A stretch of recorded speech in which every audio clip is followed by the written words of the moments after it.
Halacha Yomi. We're up to page 108. Halacha 19. Okay. One may make a sukkah under a roof that opens and closes.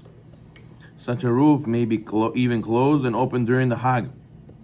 It does not disqualify the sukkah for use, and one does not have to lift the schach again when the roof is retracted. So what happens? He says, let's say you have some people, they have a sunroom in their house, right? Oh, whoops. Sorry, yeah, thank you. I didn't realize there's more over here. Yeah, so you have a sunroom. And the sunroom has this type of roof. You go and crank it, it opens. And you crank it and it closes. So now what happens?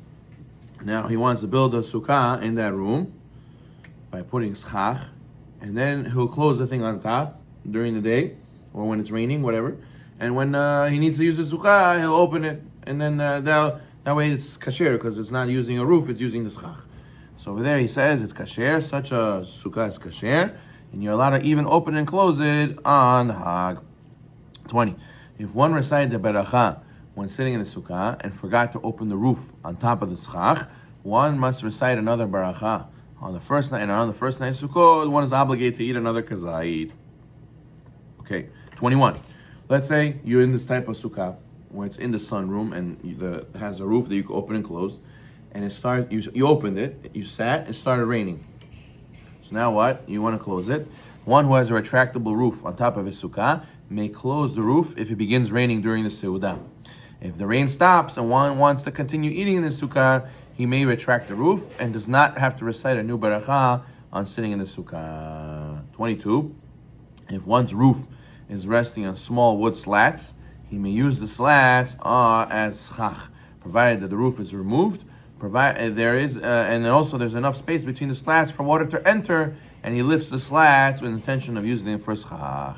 Putting tarp, kliyonka, on top of the sukkah. 23. One may spread a tarp on Yom Tov or Shabbat over his sukkah if it begins to rain and wants to protect the sukkah from becoming wet. I know some people, they bring their dining chair, their dining table, fancy things into the sukkah. So you can't just run inside, the only stuff is going to get ruined. So what does he do? He wants to put a tarp on top of his sukkah, he's allowed to. This is permitted even if the tarp was not attached to the sukkah beforehand. However, the tarp must be placed within 3 tfachim of the schach. What happens? Why isn't that a problem of ohel? What's ohel? Ohel is you can't make a tent on Shabbat. So how can you put a tarp on top of the sukkah? So since it's very close to the schach, there's no space in between, you're not making ohel. What's ohel? Ohel is a tent. You made a covering and there's a lot of space in between the roof and the floor. But since it's so close to the schach, so it's not really considered a tent. So therefore, if you make it above the schach, you're right. That's a problem of making a tent on Shabbat and Yom Tov. But if you're just putting it on top to protect, it'll be allowed. 24. Sometimes some places they have very strong heat, very strong sun, and people sitting in the sukkah, they're getting burnt. It's too hot. I can't. You need some shade, right? So what happens if one spread a tarp on top of his sukkah to protect him from the sun or the rain? The sukkah is not considered kasher until the tarp is removed. However, if one spread a tarp under the schach in order to decorate the sukkah, and the tarp is within 4 tefachim of the schach, the sukkah is considered kasher. Okay, so what does this mean? People want to put a kliyonka in between the schach and the base of the walls of the sukkah. That way, it'll protect from sun and protect from rain. You can't do that.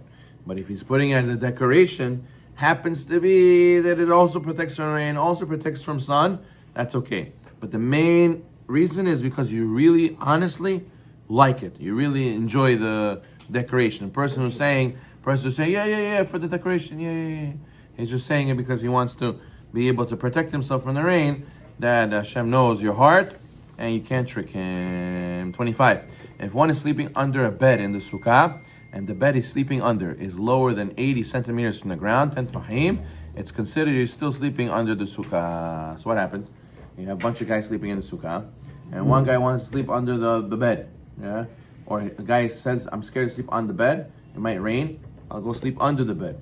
He says that you're not allowed to do this if it's above 10 tefachim from the ground, because it's considered you're sleeping under the bed and not under the sukkah. But if it's within 10 tefachim of the ground, you're allowed to. It's still considered sleeping in the sukkah. you're not allowed to sleep outside the Sukkah. We're going to learn that you have to sleep in the Sukkah on Sukkot. 26. One may not sleep in a tent that's 10 tefachim high and has a roof that's 10 tefachim, that it's a tefach wide inside the Sukkah. If the tent is missing one of these conditions, you can sleep under it in the Sukkah. So let's say a guy says, if I sleep in the Sukkah, a lot of mosquitoes. So you know what I'll do? I'll bring a tent, small tent, inside the Sukkah. Now I'll protect myself from mosquitoes. If it's 10 tefachim by 1 tefach, then it's considered you slept in the tent and not in the Sukkah. But if it's smaller than that, then you're allowed to sleep inside a tent, inside a Sukkah. 27. On Chol HaMoed, according to some opinions, one may sit under an umbrella if it's raining in the Sukkah. In such a case, one should not recite a beracha when sitting in the Sukkah. Let's say I have those patio umbrellas, a big umbrella. I go, I open it, and it covers my Sukkah. Or at least it covers my table, covers me. So some opinions say that you can't sit under it if it's raining in the Sukkah, and therefore, in such a case, even if you do sit, you shouldn't say beracha. 28. When putting up decorations and other objects that hang from the Sukkah, you should not let them hang more than 32 centimeters below the schach. Ladies every year like to put these flowers, to keep hanging things from this side to that side, straight down. All these things, you have to be careful. They should not hang more than 32 centimeters from the schach. Because what happens? If you sit under it, and you're not sitting under the schach, it's a problem. 29. If decorations such as paper chains or even electric lights, some people hang shop lights in their sukkah, right? They were hung below 4 tefachim. One may nevertheless eat and sleep under them, unless they cover an area of 4 tefachim in width, in which case one may not eat or sleep under that area. So what happens? The guy has hanging chains, the whole thing. The whole schach, hanging chains, one after the other, or a bunch of lights hanging over each other and next to each other, and you sleep under that part, and it's 4 tefachim wide, and it's lower than 32 centimeters, so you're sleeping under the light, you're sleeping under those chains, you're not sleeping under the schach, so therefore be a problem. Yeah. So, says the 30, one should distance his sukkah from an area that has a bad smell. Let's say you have a sewer drain nearby, or you have the garbage where you keep the garbage nearby, right? And if a person already built a sukkah with a sewer next to it, and it has a bad smell, one should cover it. One should cover it. Okay. 31. One may build a sukkah in a tree. However, such a sukkah may not be used on Yom Tov on Shabbat. Or a tree house sukkah. You can't go up there. You can't climb a tree on Shabbat and Yom Tov.